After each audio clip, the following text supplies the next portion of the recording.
Alrighty. Welcome back, everyone, to a chat between two nerds. Once again, I'm here with Mike. How are you doing, Mike? I'm doing all right. As we record this, it is Canadian Thanksgiving, so fuck you, colonizer, I guess. Other than that, pretty good. It's been a very busy week. I just recently launched my second TTRPG book. I contributed sidebars for the Star Trek Adventures Second Edition, the 23rd Century Campaign Guide, where I wrote a number of the sidebars for that one. And from what I can tell, the community is really excited to receive that. So that's been pretty cool. That is fucking awesome. And I will do my damnedest to remember to find a link to that book to put it in the description because people should buy it. Yes, they should. PDF is available right now, with physical being shipped out, I believe, in January. And as always, I'm always working on something, so stay tuned for more information in the future. Nice, nice. Today, I was thinking, in recognition that it is Spoopy Month, let's talk about evil campaigns today. So, one of the things that I find, and like, there's a few different aspects to talk about when it comes to evil campaigns. The fact that like it kind of ties into last week where it can get kind of problematic. Depending on, and as always, it depends on the group running it. Some groups, it can be, running like an all evil campaign can be amazing. It can be a great storytelling there are great storytelling possibilities. Things like that. With other groups, welcome to r/RPG horror stories. But one of the things that I'd like to talk about is, maybe ways that you could run an evil campaign without it necessarily devolving into a story featured on Crate Crab's channel. Yeah, I was really thinking about this today. So I started listening to other content creators and trying to figure out where this kind of fits. And I came across a couple ones that work. One of the things I think that can work in an evil campaign, it's how you frame it. And for example, the example I heard brought up most often was Han Solo. Now, we can agree that he's a scoundrel, he's a rogue, but at the end of the day, you can say he's like, oh, this is a suicide mission. I want nothing to do with it. He's going to walk about 20 feet and go, God damn it. And he'll turn around and he'll help you. Yeah, Han Solo is like the stereotypical reluctant hero. Yeah. And you think of other characters that are anti-heroes. I think of characters like Venom. Actually, a good way to run an evil campaign, I started looking at this through the lens of comic books, and I got to thinking, well, the Suicide Squad works, and they're not all good guys. And I started thinking about this in terms of D&D, and depending on how you run this, it depends on, like, evil is only a certain thing in certain campaign settings. Like in Dragonlance, it's established. Takesis is evil. Evil exists. Evil is a place you can literally go visit. Yeah. Whereas a setting like Faerun, evil is a concept. Nobody is explicitly born evil, explicitly born bad. People tend towards evil, but there's always those ones that go against type. So again, to put on the comic book lens through this, I got thinking, okay, so how could I run an evil campaign? And again, I go back to the Suicide Squad. I'm thinking, all right, that works. And when I think about this in a D&D sense, I'm going to say, okay, just because you're quote unquote evil that's not necessarily chaotic evil. Lawful evil works. You have a code of honor. Like if I'm a knight and I say to someone like, okay, I don't like you. We're going to do this job and then I'm leaving. But I promise you, I give you my word, I will not stab you in the back. That works. Because one of the problems I find with like evil campaigns is if you're hanging around with a paladin or a cleric or even a druid, they're not going to want to hang out with you. It's just probably just not going to work. So part of the table buy-in is that from this evil player, you have to have the agreement you will not stab the party in the back. Or if you do, you have to work it out with the DM far in advance. Like for example, a D&D thing. You and I are going to some tower and we have to steal some wizard bullshit. I, as the character, let's just call him Bob, grabs the talisman and betrays the party. And it might be for a good reason. Like, I need this talisman to bring back my dead brother or somebody. Yeah. I need this to save a town. Guys, it's not personal, it's business. So, depending on how you frame it, an evil campaign can work. But if everybody in the group is eyeing you up, when are you going to steal from me? When are you going to try to stab me in the face while I'm sleeping? That sucks. And that's not a fun game for me. I don't want to be sleeping next to Jack the Ripper the entire time. But in certain contexts, it kind of works. Again, if you go with the Suicide Squad, yeah. I mean, if it's like a one shot, yeah, go fucking nuts. You want to be like a murder hobo? If you want the Joker and Carnage, Doctor Doom and Darkseid all team up, sure, we can make that happen for an afternoon. But long term, I don't see it working. But maybe you have a different perspective than I do. So as far as like a long-term viable campaign, so like in my opinion, so currently it seems like long-term is anything more than like 6 months. Yeah. My opinion, long-term is anything like a year plus. But that's because I'm also like you, Mike. I'm also like pretty much an old school gamer. When it comes to TTRPGs. And generally back in the day, it was usually like if your campaign wasn't going for a year, it was a fairly short-term campaign in the grand scheme of things. But when it comes to like an evil campaign, there's I think a couple of ways that you could do it so that it could have some structure and potential staying power. One of the things that I was thinking, or like one of the ways that I think that it could be done well, is the players are essentially the generals of the demon lord or the big bad in the world.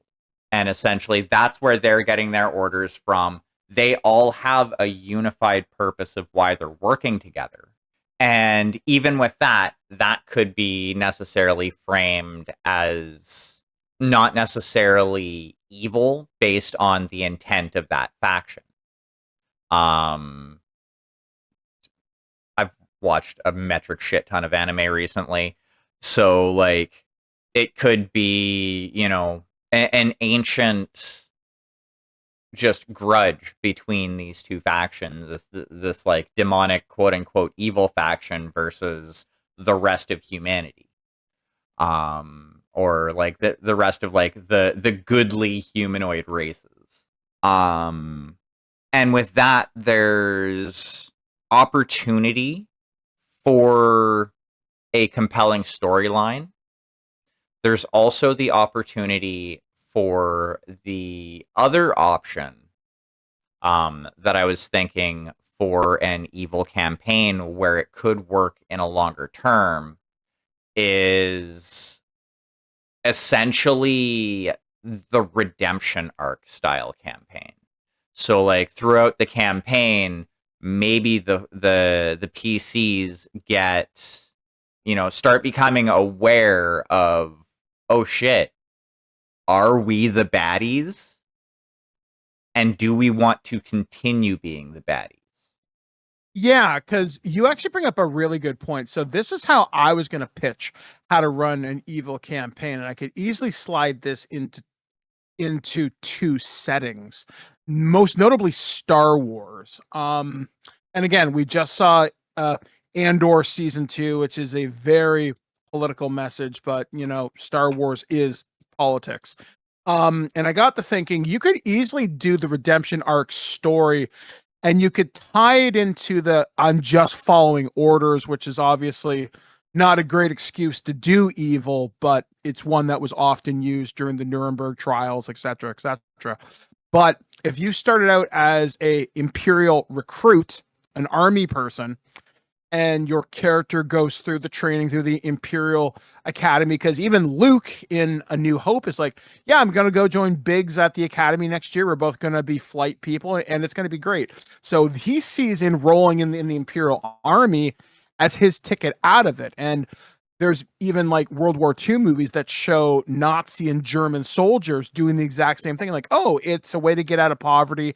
It's a way for me to serve my country. It's a way for me to do the right thing. So the right game master storyteller could show you as this bright-eyed, bushy-tailed person going through the military life, eventually becoming a stormtrooper or becoming a TIE fighter pilot, and one day you're given orders that, do you agree with it? Like, do you, like, there's, I think it's in Star Wars Battlefront 2, where one of the Emperor's plans involves burning off the atmosphere of a planet. And you're like, well, do you follow this order? Well, no. So, like, that's a wonderful morality tale there. And you're right. Do you keep following orders? Do you know any better? And I think that's a wonderful play to teach someone, to demonstrate a story. Like, just because someone in a uniform gives you orders doesn't necessarily mean they have your best interests in mind. There was like a study that was held at a university in the 1960s. And I think the basis of the study was they were trying to see how far could someone be pushed if the orders came from somebody in a lab coat to cause another person pain. And the experiment was they would just keep fucking with people, and eventually there would be this button, and you'd press the button and voltage would go through to the person, and they had an actor portraying the person on the other end of the speaker. And eventually the guy started screaming and they thought the person was dying. Most people said, they're like, we're like, I order you to push the button. And most people are like, yeah, I'm not doing that. But some people did. They kept going until the person, quote unquote, eventually died. So there's an interesting morality tale to be told there. Like, what is your personal breaking point, right? Like, just because you dress up patriotism in a fancy uniform, is that right or wrong? And there's so many interesting story possibilities there. Like, again, a former stormtrooper. We did see this play out in Star Wars through multiple different characters. Yeah. You could even run this through Halo, like being an ODST soldier.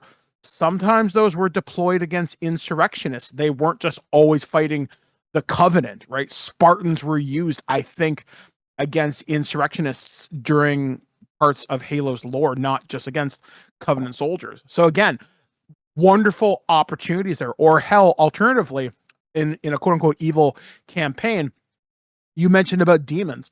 Well, what if you sign a pact to your warlock patron? I want you to go do this. No. What do the consequences of that look like? What does that price of power you now have to pay? And again, that's the redemption arc. But what do you do with someone who wants to be murder happy? Well, there's an alternative to that, I think. If you wrap the quote unquote evil campaign in a quote unquote evil setting, and what I mean by that is Shadowrun and Cyberpunk. Think about it. We're self-interested criminals anyway. Not all of us are like Robin Hood or Johnny Silverhand, where we want to take it to the man or fuck Arasaka or Renraku or whatever it is. But you're basically playing a bad guy criminal anyway. Yeah. But you're probably not stealing nukes, or you're probably not doing terrible things that'll bring down the UCAS or Tier Tangier or whatever. There's possibilities there. And you could also even turn. I heard this example from a video, and I think it's so clever. You take an existing faction and you make them evil, but only from a certain point of view. For the example they gave, and I thought this was really clever, is they used a colony of wood elves as a terrorist organization. And let's say, okay, that's interesting. How does that work? Well, they protect their forest. They may be willing to go to quote unquote extremes to do so. So that's an interesting idea when you look at an evil campaign, because you think about it, are the wood elves necessarily evil? Because as far as they're concerned, they're the heroes in their own story. Wait, right? Not yeah, go ahead. Wait a second here. That sounds a lot like the story behind the elf druid from the Dungeons and Dragons movie. Yeah, with the Emerald Enclave. Yeah, I could see that. But yeah, like there's so many things you could do with that, because I think there's so many cool stories to be told by looking at the factions. Because again, when you are a story, you don't automatically assume I'm the bad guy, I'm evil, ha ha ha ha. No, not everybody wants to be the Joker or Cletus Cassidy. And if you do, there's a place for you. But it's like, when telling an evil story, when developing an evil character, one thing I think people really need to understand is, what am I doing? Now, it's fun to indulge in villainy. It's fun to play these characters, but I think there has to be some kind of a redeeming quality. And like you mentioned, not everything has to be the redemption arc, but there should be a purpose as to what you're doing, not just murder. For the most part, again, if you're going with the Suicide Squad thing, yeah, sure, King Shark can tear someone's arm off, or Gorilla Grodd can go do some psychic bullshit. I'm sure there's a reason for it. But yeah, exactly. Like with most of the D&D characters I've made, and like I always get the okay from the GM, or I've always gotten the okay from the GM beforehand. When it matters. In regards to alignment, I 9 times out of 10 will play a neutral evil character, even if the rest of the party is good. And here's the thing. An evil character is not necessarily going to refuse to work with a bunch of good characters if it aligns with their goals. And 2, as we've mentioned before, earlier and in previous episodes, buy-in. Your character is there for a reason. Yes, you're evil. You know what? Yeah, I'm going to use myself as the example. Yes, I'm evil. I am neutral evil. I am here to get power at all costs. That is my raison d'etre, for my overarching goal. So yes, I will help you fight, the dragon that we're being sent after, or clear the orc camp that we're going after. But at the same time, I might also be the one to suggest just straight up razing the orc camp to the ground completely. In reference to last week's talk about, what do you do after all the combatants are done? Yeah, exactly. But I am not, as the evil character, going to actively work against the group. Yeah, I will probably try and do some shady behind the scenes shit with the GM, but it's not going to be anything that's going to be to the detriment of the group as a whole. Yeah, because like one of the important conversations that needs to happen before this takes place at any table is you have to like there's a difference between what you know as a player and what your character knows and what how that interacts with the rest of the table. Because as long as everybody is not constantly looking over their shoulder, thinking, "Oh, when is so and so going to shank me in my sleep?"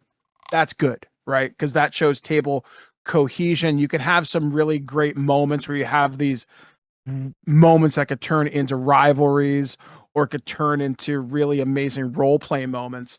But again, if you're worried about, you Joker gassing the entire orphanage because it sounds like fun, that's not good role play. That's not good things moving forward in a good manner because we're all here to tell a story, but we don't want it to be the danger of having the evil guy in your party is they become the focus, and we don't want that. We want everybody to share the spotlight. We want to have this cooperative team experience. You just happen to be working with an evil person. And again, you think of, like, I've mentioned characters like Venom, but I've also think of other characters who are evil but may not stab you in the back if they give you their word. I got to thinking characters like Doctor Doom. Yeah, he's a duplicitous evil ruler of Latveria, but if Doom gives you his word, he probably won't stab you in the back. Um, Same with, I'm trying to think of someone from Batman's Rogues Gallery who has kind of a code of honor. Catwoman. Yeah. Kind of an anti-hero, but if she says, "Okay, Bats, we're going to work together," fine. Poison Ivy. "I don't like you, flesh creature, but if you'll help me protect my roses, our interests are temporarily aligned. Let us work together in harmony." There's ways to tell these stories and do it effectively. And again, doesn't involve Joker gassing a fucking orphanage. So there are ways to do this well. I just, like I said, I think long term, I think it might be a little hard. But again, if everybody's on the same page, sometimes those evil characters come back in different ways. Just because your character is evil, let's say they get what they want. I get that talisman to bring my dead brother, wife, whoever back. I can leave the campaign. Now I'm an NPC and maybe you want to call upon me later. Or this is a wonderful opportunity for a player who's like, "Oh man, that was really fun playing, I don't know, Deadshot or whatever. Maybe I'll make somebody else now. I'm going to play, I don't know, Captain Cold Yeah. or whatever." Like you can try on different hats, and maybe that's the advantage of the evil character. You've got your objective, you've got your goal. You're not going to be hanging out with the Fantastic Four each and every week, right? You're going to get your mission, get your paycheck and bounce. So this is a good chance for players to try out different builds, try out different characters. And that could be an interesting thing for the storyteller or the game master. Like, "Okay, cool. Kim, you want to try something new this week? What do you got for me?" And that's fine. Again, as long as you playing the evil character doesn't derail the campaign, doesn't overtake the campaign, and you're playing cooperatively with those around you. I think it's easier to play the evil character campaign. I really think in a sci-fi or a comic book setting, because again, even with like Star Trek, I'm trying to think of evil characters. Like you could work with like a Romulan spy who's like a Tal Shiar agent. You could work with the Obsidian Order. You could work with any number of the intelligence agencies in Starfleet. They're not necessarily evil people. Like I said, they're going to use the Genesis device and blow people up. But I may have to kill you, or I may have to kill that person. Why? Because they're a threat to security. So what I'm doing is bad, but and hell, one of the other alignment questions, because you brought that up. One classic example that people often mention when they bring up the evil good character, James Bond. I think we could agree James Bond is an assassin, but the characters from Assassin's Creed are assassins, and they're not bad guys. I But always the picture Templars are. I always picture James Bond as either chaotic good or chaotic neutral. Mm-hmm. Like as far as like if I was to put him on any version of him, because all of them are basically in one of those two. If I was to put them on an alignment chart, yeah, I think probably chaotic neutral, to be 100% honest. I I don't go lawful neutral would probably where I'd follow that one. see. I was thinking that first, but like looking back through all of the iterations of James Bond, Mm-hmm. uh, to me personally, he comes off as more chaotic than lawful. Um, Okay. just like it's very much so the I'm gonna do whatever I have to complete the mission, even if it is not necessarily in keeping with the rules. Yeah, like if it's messy, that's how it's gonna be, but the job's gonna get done. Yeah, exactly. Yeah. But like that's getting back to kind of what you were saying and what we've kind of been saying. Like it really really does come down to the group and the buy-in. And it Mm-hmm. also comes down to, and even again, as you say, the system as well. Because something like masks, yes, masks is set up that you're playing superheroes, but you can just as easily reflavor that as playing as supervillains. Yeah, because like again, you could do Suicide Squad, the Sinister Six. You know, how great example of an evil campaign masquerading as a good one. The Thunderbolts. People thought they were good guys forever when they were really under control of Baron Zemo, and they thought they were doing the right thing. But you say, no, we're going to take over the world, and they're like, oh shit, right? Like, Yeah, there's wonderful ideas like that. Like, I think playing super villains can be really fun because a lot of super villains are really neat. Like, to look at half of the Marvel people, like playing Baron Zemo seems fun. Fuck. Taskmaster's fucking awesome. Like, there's so many cool characters. I mean, you know, as awesome as it is to play as the Avengers for like the 10,000th time, you know what? Sometimes I want to play fucking Stiltman yeah, or, you know, like some weird shit like that because that's fun. But yeah, certain systems I think tend to lend it a little bit easier. I mean, I think it would be very hard to play an evil character in a Lord of the Rings game. Like, okay, Gollum technically, but I don't know if I call him evil. I really wouldn't. yeah. No, Gollum, I don't think is evil in the typical sense of the word. Corrupted Oh, yeah. for sure. Yeah. Mm-hmm. But I don't like the character itself. Like itself is not. I don't think evil. Another system that I think kind of lends itself well to playing more of an evil campaign, and even that it's kind of a gray area. Mm-hmm. Is Blades in the Dark, because just like with playing like Cyberpunk or Shadowrun, you're playing criminals.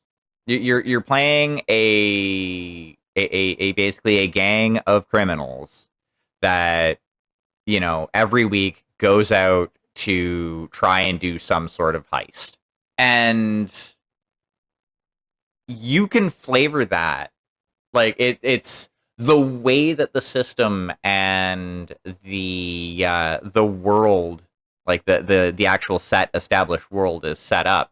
You can flavor that as you are actively trying to be evil.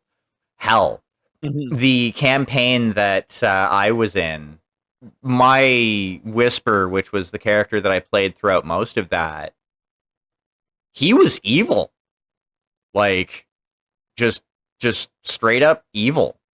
Um and he very much was the stereotypical like alignment description from 3.5 for neutral evil. All he cared about was gaining the power that he needed to achieve his goals at Mm-hmm. any cost. Essentially, the one of the big things that ended up causing me to sideline the character for a bit, and also like it caused some interesting role play. Was in order to make a deal with it was like a city official in the city that we were in because we needed help to deal with a problem back in Duskfall. Basically, I was told that I had to deal with their daughter's new spouse because this nobleman didn't like them, and essentially what it was, or what it ended up being, was I ended up essentially lightning bolting the spouse right on the spot. It helped the crew because it actually made it so that we had achieved our goal of getting the support that we'd needed, but it also caused some inter-party drama and stuff like that and role play, and it was an awesome experience. But you have to be in the right group for that. Mm-hmm. Because if you're not in the right group, and this is one of the really big, in my opinion, dangers of running an evil campaign, is if you're not in the right group, there are people who will try and take things too far, either on the side of being evil and being chaotic stupid, or on the other side of the coin, and I'm pretty sure, Mike, you've heard the term lawful stupid. Yep. And going in that direction as well, and being the whole, well, you're evil, I'm going to kill you. You cannot live because you're evil. And causing conflict not just within the party, on the table, but within the group at the table, if that makes sense. Yeah, like it's when people again play the lawful stupid, and it's you'll most often hear this with fucking paladins and clerics. And one of the classic examples I've always heard, oh, there's a paladin, there's a cleric, and there's an assassin in the party. And again, this is probably a joke as old as time. It leads to interesting over the table conflicts, and you can maybe solve some of this. Like again, like we've already given the example of our interests temporarily align. But again, if you get some religious zealot deciding, oh, I'm listening to Tyr and thou must die because you stole a loaf of bread or something, it gets stupid and it disrupts the table, and then nobody's happy, and then your group falls apart because one person decided to, I want to do something stupid, and that's not fun. Like, part of the thing, as our hobby has gotten a little older, as we've gotten a little bit older, we don't want the folly of youth to follow us. Now, that's not to say we can't have fun and play silly bugger and quote Monty Python at each other till 3:00 in the morning. That's fun and that's fine, but it's refining what your table can do. And I would be okay with an evil person in the campaign or the story. I just need to make sure that's the story everybody wants to be a part of. And that's such a personal conversation between the game master and everybody at the table. I mean, obviously the game master is going to try their best not to spoil what's going to happen next week on D&DZ. But at the same time, like I've said previously, like you don't want to keep looking over your shoulder. So there has to be a fine balance. I imagine every table has that one player you can trust. That's like, okay, the DM, like in my group, I'm more or less that guy more often than not. Like my DM trusts me enough to, if he's away for a week, Mike, take over the game. Don't do the following, but everything else is fine. Just let me know what you've accomplished.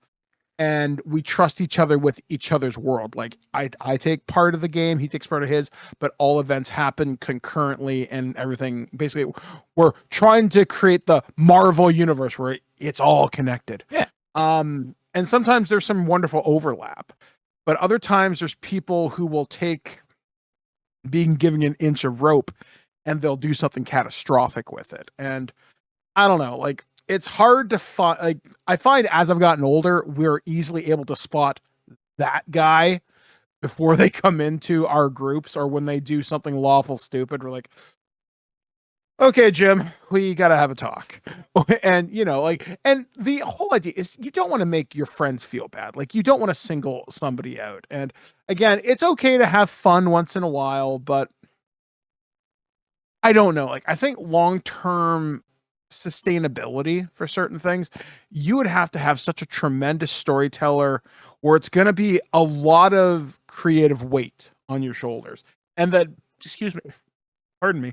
And then you as the player, you're going to have to be willing to carry that because one of the things I think that's important to think about when you're creating these characters and you're living out these stories, what is your motivation for doing it? What drives you forward? And there's a writing exercise. I don't know, Damien, did I ever tell you about the 5 4 3 2 1 kind of method?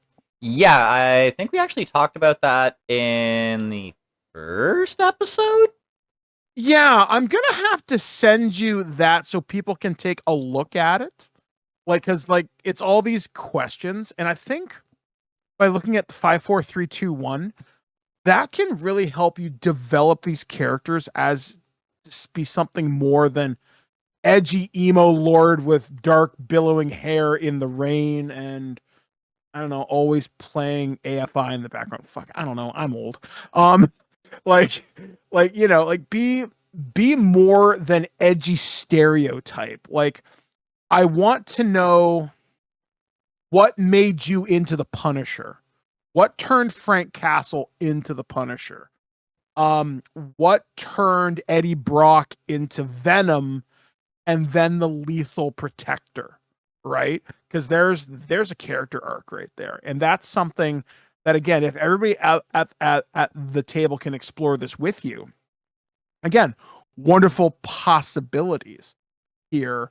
And like, I love the idea of the redemption arc for a table. Like I said, I would love to play a part of that stormtrooper unit that joins the rebellion halfway through. I think that'd be fucking awesome. Um, 'cause that's an awesome jailbreak story too. Yeah.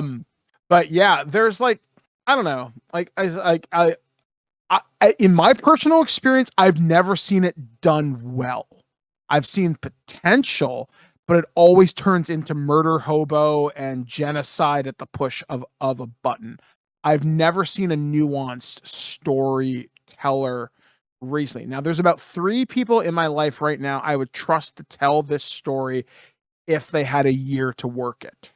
I think they could successfully pull it off. You've mentioned you've had some experiences with running an evil campaign. What are some of the best lessons you've learned from that and stuff you would apply to your game mastering style today?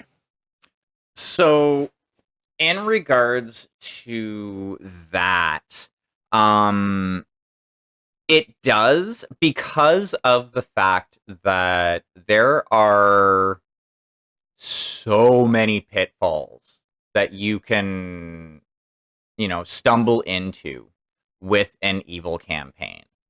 Um, it really does teach you to think on your feet because again, as we've mentioned, at the drop of a hat, one of your players could just just decide, you know what, I think we're gonna go with the genocide route for this time. Um, so you have to be able to find ways to deal with and possibly redirect that. Mm-hmm. Also, another thing that it kind of helps with is getting you into the habit of asking more questions. with, you know, uh, basically of the player during character creation for essentially expanding on backstory. Because Mhm. you know what? Those are the campaigns where it is that much more important. Or even if it's just a normal campaign and somebody wants to bring an evil character in, when somebody wants to play an evil character, you want to know, okay, why are you evil? Is it a cultural thing? Like, were you raised in a culture that held what would be considered as, evil beliefs by the rest of the world? Like, were you raised in a fucking Menzo Baranzan? You know what I mean? Mhm. Um, did something happen to you to drive you down that road? Um, Another big question to ask, especially if somebody wants to play an evil character in a non-evil campaign, do you want your character to seek redemption? Mhm. Because that's the thing too, is a redemption arc is awesome. It's a great way to be able to play an evil character and not necessarily be, for lack of a better phrase, beholden to your alignment. Alignment, that's a whole conversation for a different day. I personally like Yep. it. Other people don't. I like how it guides the principles of your character. It gives you an idea. Like I use alignment as a role playing prompt. I'll be like, okay, you are chaotic good, or you're you are lawful good.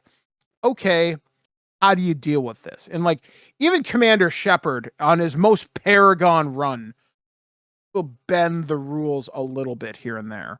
So it's good example. I mean, as long as you're not playing with it as a moral absolute, like hell, in older editions of D&D, you broke your alignment, you could lose levels. And Yeah. that's pretty severe. And again, that's maybe a little over the top, but I've also met people who've had that happen where they've role played trauma. And maybe that's hell, that maybe that's why you are the way you are, right? Maybe something traumatic drove again, the Punisher. My family was killed. Now I'm gonna solve each and every ill in the world with a 9 millimeter bullet.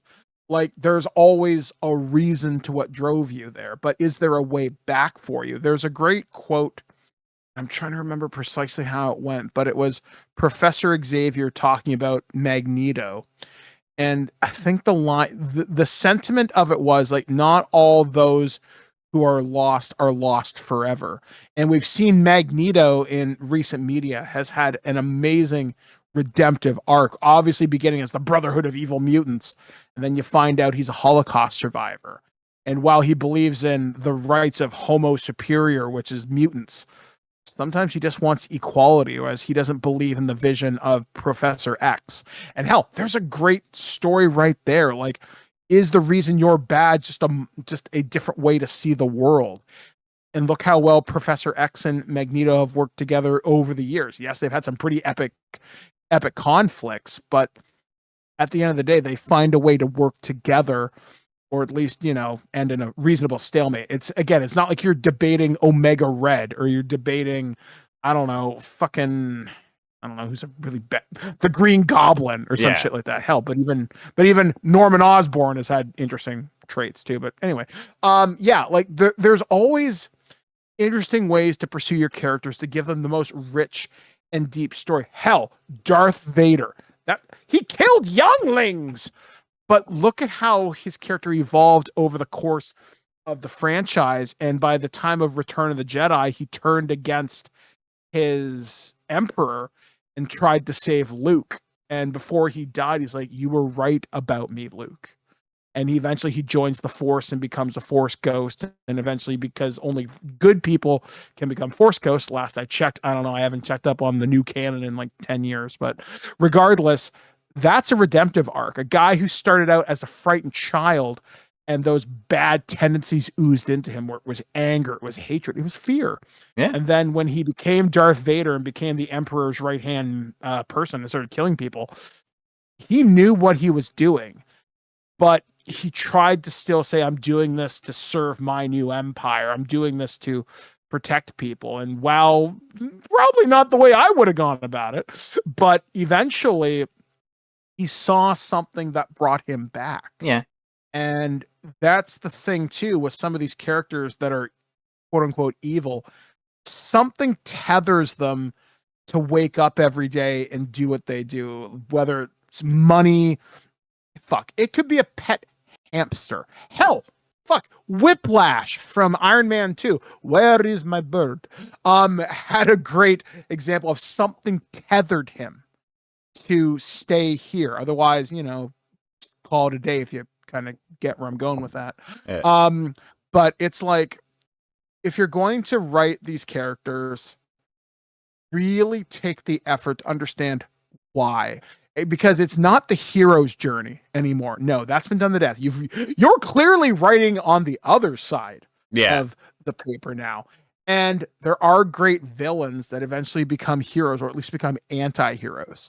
So if you can't tell me what makes your villain a villain, don't do it. And don't make it be simple. And I'm not expecting you to write Shakespeare or 12 Angry Men. I'm not expecting you to write the next great American novel. That's, maybe you are, but understand creatively why you are pursuing this path. What are you trying to say? What story are you and your storyteller trying to tell? And hopefully that doesn't overshadow the other stories at the table with you. Because again, if you can build this awesome sense of cooperation, if you can have an outstanding story, if you can have your Darth Vader, Anakin Skywalker moment, that's awesome. Or maybe you have that moment where Peter Parker and the Green Goblin are fighting and the Goblin begs for forgiveness. Maybe you can have that too. Yeah. And, that, those are definitely awesome points. Now, for somebody who, say, maybe wanted to go the other direction and didn't want to have that redemptive arc, your character is evil. You want them to stay evil.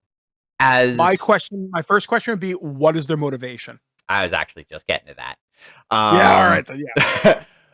So I'm just going to pitch this. This is just off the top of my dome. Okay. Raised it, I'm going to use fantasy as a trope for this. Okay. Born to a poor family in insert kingdom name here. Was, had a fairly okay childhood for the most part. Nobles of the kingdom, for whatever specific reason, killed your parents. Okay. The police or whatever constabulary was in the city at the time wouldn't do anything. You basically were treated like scum by everybody after that, and it drove the character to want to overthrow the royalty in the kingdom, the rulers, and essentially take over and control the kingdom and or world through whatever means necessary, so that doesn't happen to somebody else. Their motivation is good, but their actions and their goals are decidedly evil. I see shades of Batman in this. I see greed being a motivator, but I also see revenge, because again, they don't want anything like this to happen to somebody else, but they're also going to make sure they collect a payday doing this. I could see this being a motivator. I want to say I almost see shades of Red Hood Yeah. from this, from like Batman. And again, that's not bad. And I think this could work depending, again, what's your group dynamic? Are you quote unquote the main character? Are you the side character? I would see this would be a very interesting character to bring on a solo RPG, sort of like Captain's Log with Star Trek, or any of the Yeah. other solo RPGs.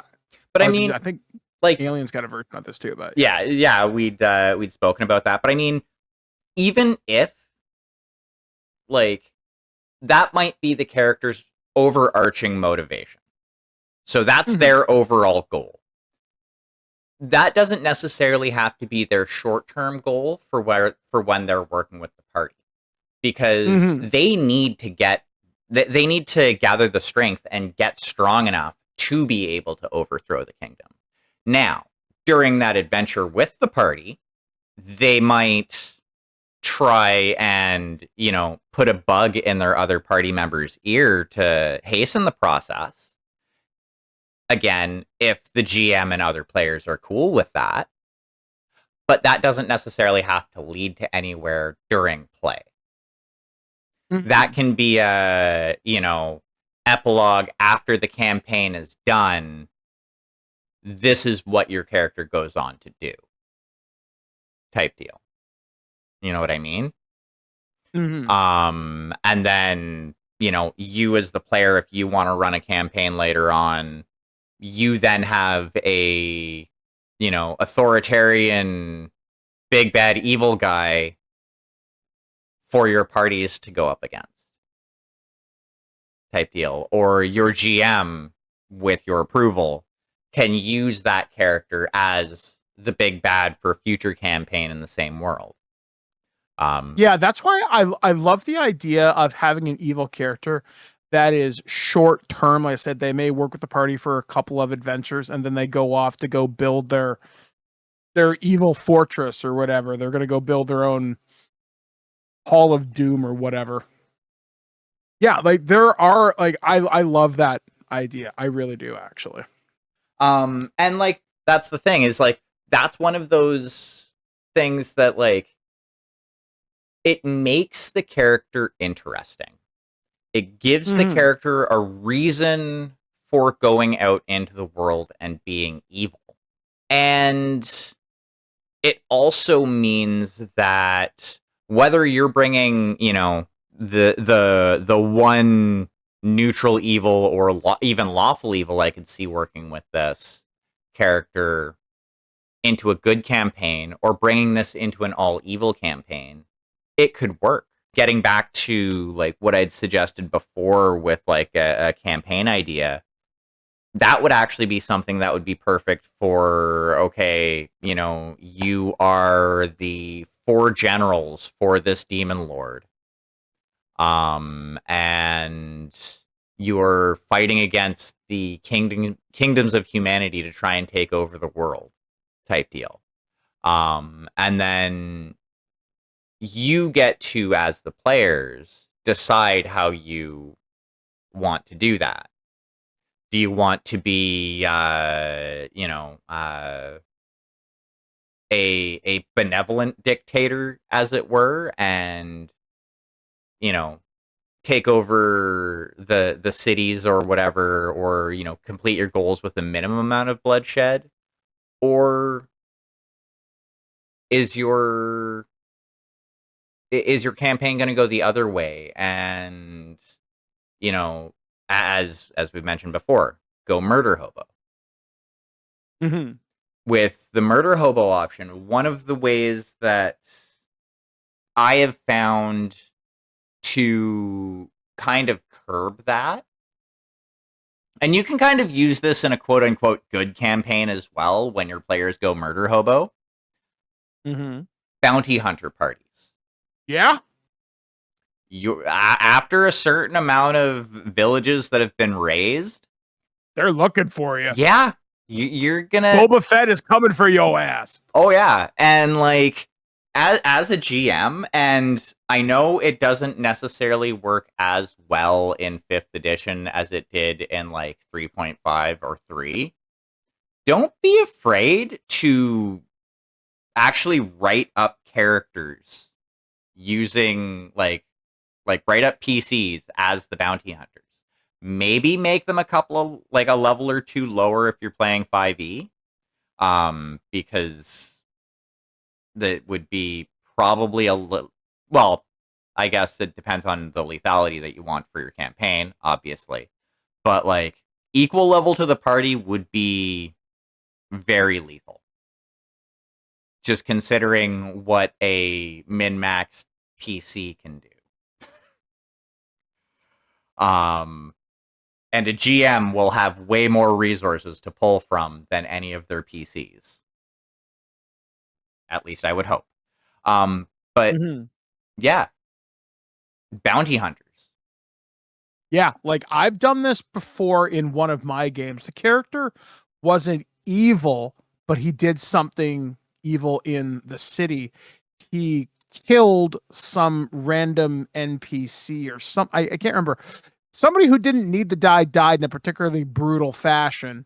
So I had it was either a vampire or a werewolf track them down over the course of the adventure. And I'm like, okay, I want you to make a perception check. Okay. You don't notice anything. But eventually, like, you notice you're being followed. And they're like, what? I'm like, yeah, you're being followed. That person is specifically tailing you. They're ignoring everybody else, but they're coming after you. And eventually it got into a tense situation where they confronted them outside this windmill. And the PC's like, why are you after me? Like, did you kill so-and-so? Who? Did you murder this young man outside of this village? And they're like, yep, like, oh. So it's like, yeah, like have consequences for shit like that. And again, now you've given them a rival. Now you've given them a story. Now fucking Batman's after them for whatever reason, right? So again, now you have something cool and compelling and a new NPC that is hopefully memorable. Yes. So again, you're just adding layers to your story. It's not just random the cops show up. Like if you're an evil person and you've committed acts that are, well, we're all playing heroic fantasy or super sci-fi or whatever. When Boba Fett or Judge Dredd tracks you down, your drawers are probably turning into fudge because they're coming after you and they're coming after you hard. But think of the victory if you win. That would be such a difficult system to do an evil campaign in. The Judge Dredd system. Oh God, yeah, and yeah, because there's multiple versions of it. Like I can't even know how you would do it under Wayne. Maybe I could figure that out. Give me like 20 minutes to hack it. But yeah, like, that'd be so much fun. Like even but just yeah, because like, of the fact, like that would definitely be a one shot because you would be fighting against the judges, and they don't take shit. Yeah, like they're better armed. They'll track you. Yeah, and they're persistent. Yeah. And actually, another point I kind of wanted to make before we started to wrap up here, actually talking about something that you'd mentioned earlier. Like, because you'd mentioned, like, as a motivation, characters getting an amulet to help raise their loved one. Especially if it's an evil campaign. Don't be afraid to monkey's paw that sort of thing. And this is one of those things that you definitely bring up in the session 0 if you are going to do it. But that is the perfect setting to have those sort of monkey's paw situations. Yes, especially because in any setting that has tangible evil, it always corrupts the intention of the person. So, in your example, they turned to evil so that they could, get this item to resurrect their loved one.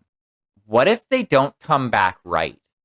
Yeah, like I love the idea of fucking with someone when it comes to being resurrected, because that's got to be traumatic, or at the very least. Or even worse, what if they do come back right, but your character doesn't think they came back right?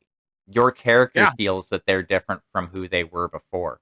Yeah, and depending on the vibe of the campaign, that could be your warlock patron subtly messing with your perception. Like there's so many again, and there's a greater story there. Maybe you're not evil, but you've been tricked into it. So you're an instrument for somebody, right? Yeah. Again, perception, storytelling, and again, a sort of a treat, a what's the word I'm looking for here? Either way, you're crafting your own thesis on good, evil, morality, nature versus nurture. Like you can do so many fascinating things with this. And again, I love that idea because like obviously life and death, that's a pretty heavy topic. We're all eventually going to answer that question someday. Um, and I think you could have some real fun with that. Like again, a great example of the monkey's paw for an evil campaign, Spawn. Yeah. He went to hell for 5 years, came back, his life. Oh, I get to see my wife again. Well, you got what you wanted. She's just married to your best friend now. Yeah. Um, another thing would be cursed items, like cursed weapons. Yeah. Oh yeah. There Love was that shit. there was one quote. I can't remember what setting it was from, but it was a bit of flavor text, and it was a sentient cursed sword. Speaking to somebody who drew the blade type deal, and it was like, your first mistake was picking me up, your second mistake was handling me, and your final mistake was drawing me from my sheath. You're mine now. And like it was about this like cursed sword that took over its wielder, and that would be an awesome way to play an evil character.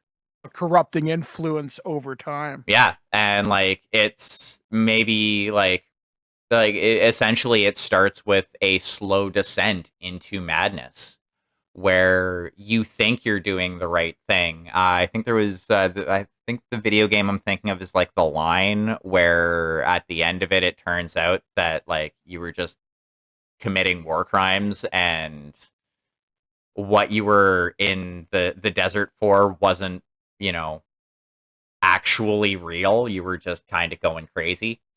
Um like playing something like that out in the right group would be, well, could potentially be fucking powerful. But again, in the wrong group, it could be an RPG horror story. Yeah, like long story short, at the end of the day, don't be that guy. Nobody wants to play with that guy.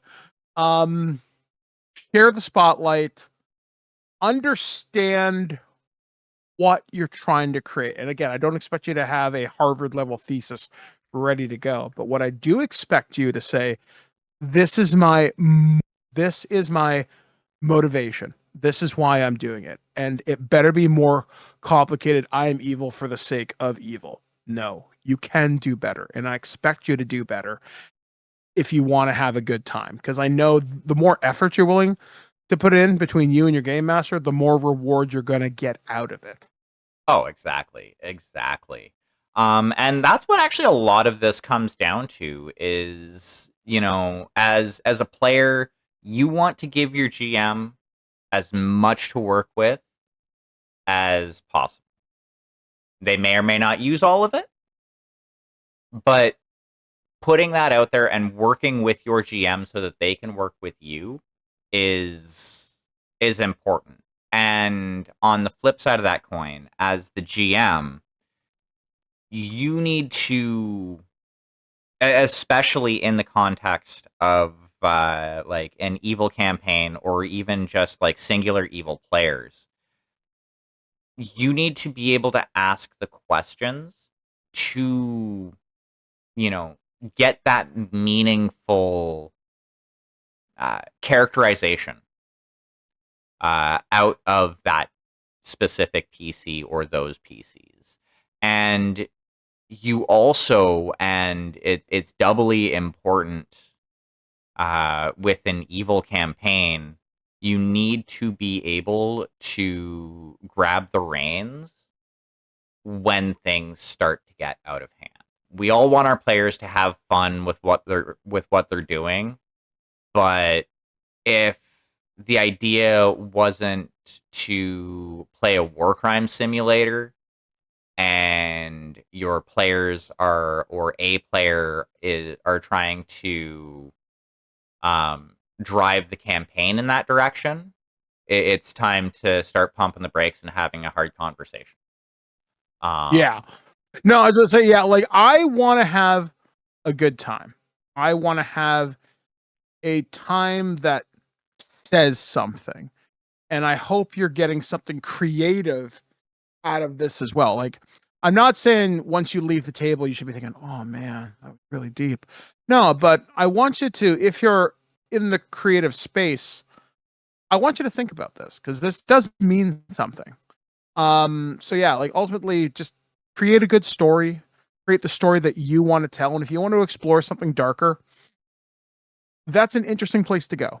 And just do your due diligence to tell a good story, not a silly story, is what I might encourage. Yeah.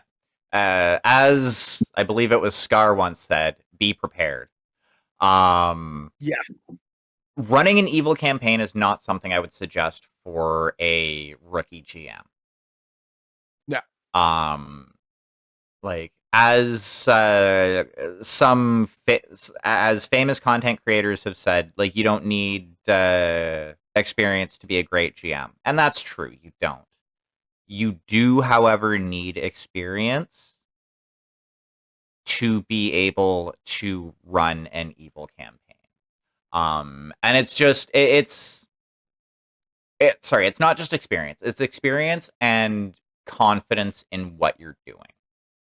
Um, because otherwise, it's going to be a lot harder, and it's not going to last for more than maybe a month or two. If you And I think that's being pretty generous yeah, too. yeah. Like if you want your campaign to last, if you want your players to have a good time, hold off on that evil campaign idea for a little bit until you have, a Good few idea. a few campaigns under your belt, because that's going to give you those skills to deal with the issues that invariably will arise with an evil campaign. Um, I don't know, Mike. Did you happen to have any final thoughts on the subject today? No, like honestly, I want you guys to tell good stories. And again, I'm not expecting you to write these epics like fucking Tolkien or Stephen King or whatever. Just be prepared to be challenged on this for sure. And again, have a motivator that makes you interesting, something that makes the character come to life, not just I want to be a chaos goblin throwing dynamite. Be interesting, be compelling, be don't be the Joker is what I'm basically gonna say. Don't be that. And yeah, the Joker has an interesting story, but even he's an unreliable narrator, so who knows? Yeah, So yeah, ultimately and just and don't be chaos incarnate. and even the Joker has worked with other members of Batman's rogues gallery to achieve the same goal. Yeah, generally it's not for very long. It's usually only for a caper or two. But even the Joker, who is chaotic evil, will work with others and not screw them over sometimes to achieve a goal. The evil doesn't mean that, you're gonna screw everybody over and be the only one standing. Mm-hmm. It means you are willing to do things that others won't, your lawful evil paladin would be more than willing to cut the hand off of a poor beggar who's stealing bread to feed his family, but they're not gonna, massacre that whole same family for doing that same thing. You know what I mean? Yeah, exactly. Um, Yeah, it's don't be stupid with your evil, I think is what it comes down to. completely Yeah. agree. um, but yeah, I think this has been a pretty fruitful conversation. I hope you out there have gotten something from it as well. As always, if you like what you've heard here, there's a like button and a subscribe button. You can hit those. I would appreciate it very, very much. It would be awesome. Um, Mike, is there anything new that you are working on or would like to shill? I know I ask you this every Yeah, week. of course. Yeah. So, as of this recording, I've just finished some more Halloween content on thisweekingeek.net. I recently chatted with horror Hall of Fame recent inductee Enrique Couto of Weekly Spookies, along with the angry video game nerd James Rolfe. We just recorded our annual Halloween show. This time we focus on what makes Halloween special, some of our traditions, favorite candies, costumes, but things that just make the holiday special to us. A more relaxed but more intimate conversation this year. Plus, I've recently we just concluded, they should be out fairly shortly, our reviews of the Resident Evil series by Paul W.S. Anderson and all those people involved in that franchise. We just recorded Hocus Pocus. I do have some more stuff coming on the pipeline. And like I was mentioning, I just recently published, I was one of the contributing authors to Star Trek Adventures, the 23rd and 23rd Century Campaign Guide. The stuff that I wrote specifically were some of the sidebars. I wrote A Place to Call Home, Fog of War, Hidden in Plain Sight, One Life at a Time, and Under the Stars. Particularly the last one, Under the Stars, does involve Dr. McCoy and involves what happened after the movie Generations, where Captain Kirk dies. So that's a little piece of the universe filled out for you. Other than that, that is currently available for pre-order. You can get the PDF if you order the physical. You'll get that right now. Otherwise, I think books start shipping in January, and you can also order the PDF separately around that time. For more information, you can go to modifius.com. There is a US store and a UK store. So if you want to try getting around those pesky tariffs, there are ways to do so. So that's what I got. Nice, nice. Yes, I will be doing my damnedest to put links for all of those in the description below. Go check them out. I'm considering grabbing the book, and then the next time I see you, Mike, face to face, being like, "Here, sign this." Um, Would be awesome. because reasons.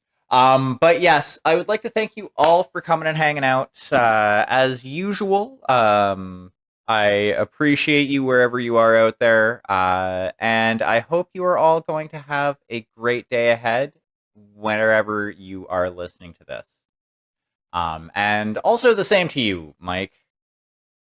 Cheers. Thank you very much. Good night, guys.